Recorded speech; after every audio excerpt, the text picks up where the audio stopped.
Abrimos este segundo bloque, decíamos anteriormente que el hecho de que Karina Cabo, que es especialista, esté acá, tiene que ver no solo con el tema de educación, que nos gusta siempre hablar en relación al mediano, largo plazo, sino también un hecho puntual que se conoció hace muy poquitos días sobre un chico, Axel, que fue noticia por ir a la escuela de una manera muy particular, transitando un camino muy largo, caminando muchos kilómetros, con un clima adverso. No sé si tenemos la posibilidad de compartir esta imagen que fue noticia en los medios y que, a mi juicio y al juicio de muchos, desafortunadamente, fue compartido por el Facebook oficial del Ministerio de Educación de la Nación como un ejemplo, ¿no? Un chico que camina 3 kilómetros, cruza 2 arroyos para ir a la escuela.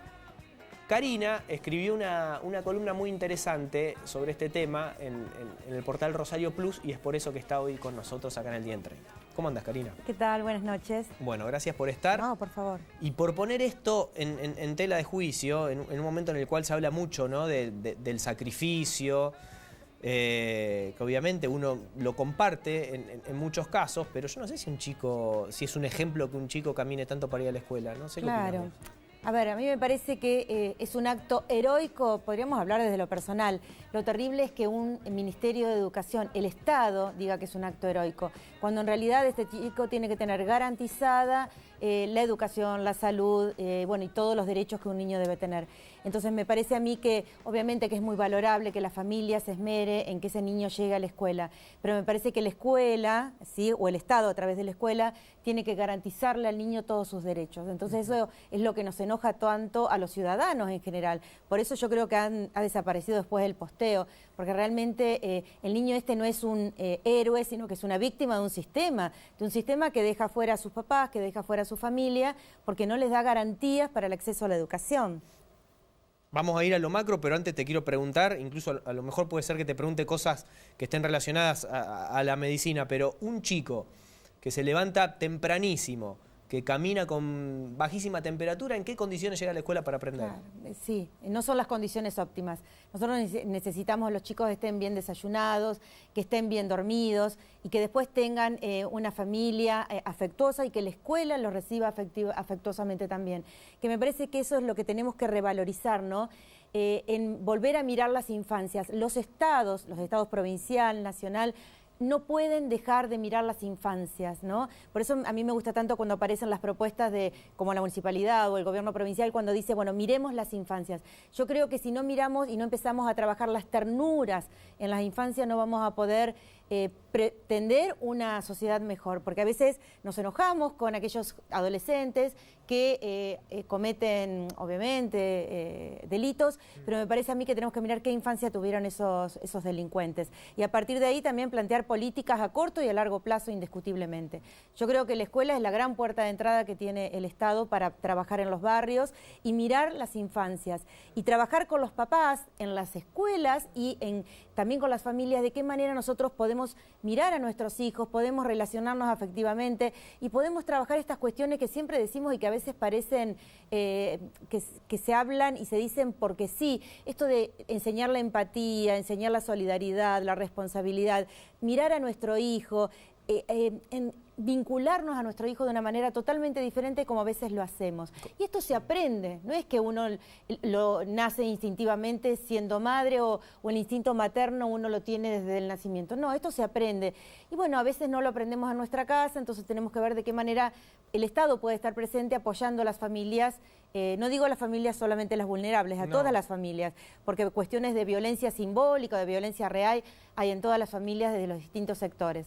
Pero tenemos que revalorizar esto. Cuando hablas de incorporar la ternura a la educación, ¿de qué manera se hace eso? Primero, revalorizando qué educamos, ¿sí? ¿Qué queremos hacer cuando educamos? En general nosotros lo que pretendemos muchas veces es enseñar contenidos.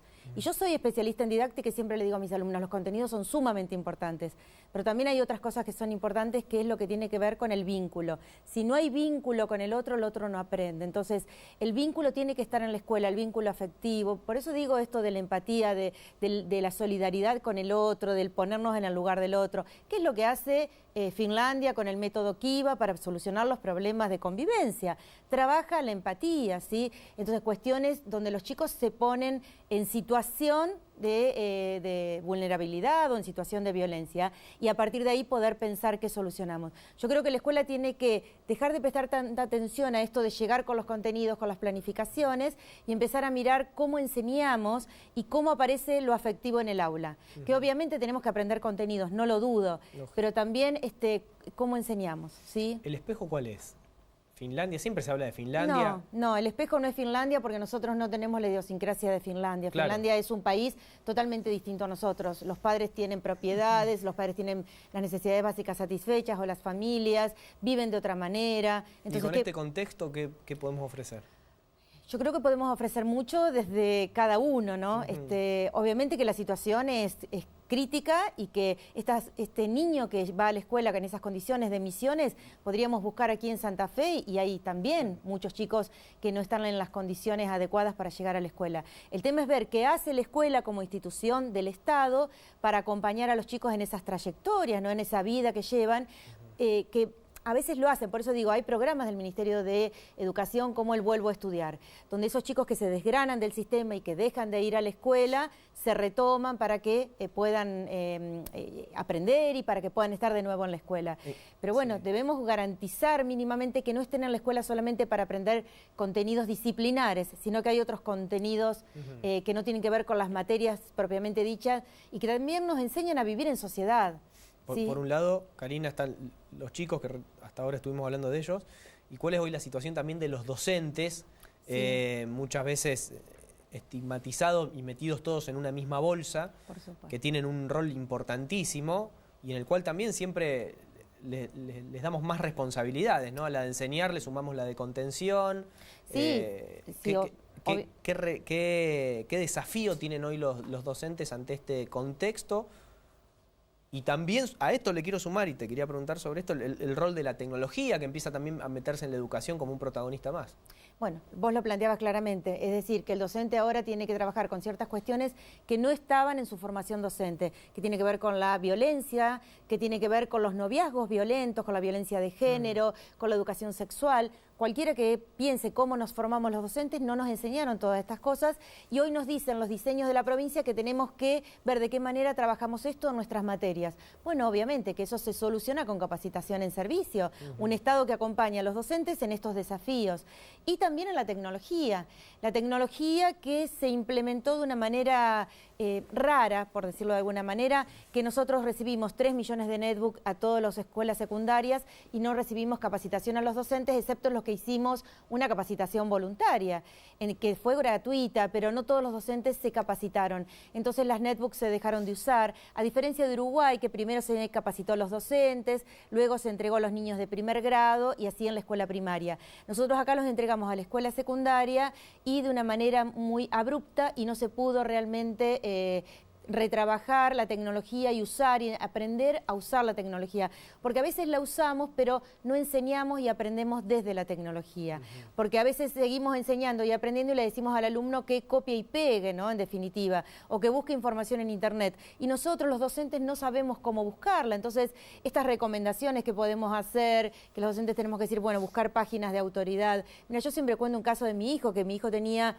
8 años y tenía que llevar algo sobre la célula e imprimió 30 páginas de la Facultad de Medicina. La maestra le puso un 10 porque había llevado 30 páginas. Y yo les dije, ¿la leíste? No, mami, ¿cómo las voy a leer si no entiendo nada? Claro, entonces, la página adecuada para un niño de 8 años no es la Facultad de Medicina. Claro. Que era una página de autoridad, no cabe dudas, pero no era la adecuada para un niño de 8 años. Entonces hay cuestiones que los docentes tenemos que aprender de antemano para después trabajarlas. Yo creo que se puede trabajar con Twitter, con Facebook, con las redes sociales. Fíjate, Instagram, aquello que tanto les interesa a los jóvenes, ¿por qué no usarlo con las imágenes imágenes y educar a través de las imágenes en la materia que se pueda, por supuesto, para que los chicos se encuentren más entretenidos en la escuela. Los chicos y los docentes, porque los docentes también estamos todo el día con las pantallas, ¿no? Y con las redes sociales. Bueno, ¿por qué no usarlas en el aula? No digo siempre, a veces, ¿sí? Como una estrategia más de enseñanza. Pero hoy sí o sí un docente tiene que tener conocimiento de las redes sociales y cómo funcionan. Más allá de que después utilice o no utilice la herramienta, no pueden no tenerla en cuenta. Claro, pero muchos no lo tienen, muchos Claro. no la conocen. Y si lo conocen, solamente lo conocen para subir una imagen o para postear algo personal, pero no cómo se puede usar pedagógicamente en el aula. Entonces me parece a mí que hay muchos autores muy interesantes que hablan de educar la mirada, de enseñar a través de imágenes, que bueno, obviamente no se conocen porque es toda una mirada nueva de la didáctica que hay que empezar a conocerla. Entonces, seguimos con docentes, muchas veces en las escuelas secundarias, que están parados en el frente, apenas con una lámina, por ejemplo, un profesor de biología, y el chico está acostumbrado a estudiar a través de videos, de aprender con videos. Entonces, si no aprendemos constructivamente con las imágenes, bueno, no tiene sentido a veces usar la tecnología solamente como una respuesta final. O a veces le decimos, bueno, yo le dejo que use la tecnología porque le digo, mira tal conferencia o hace tal o cual cosa.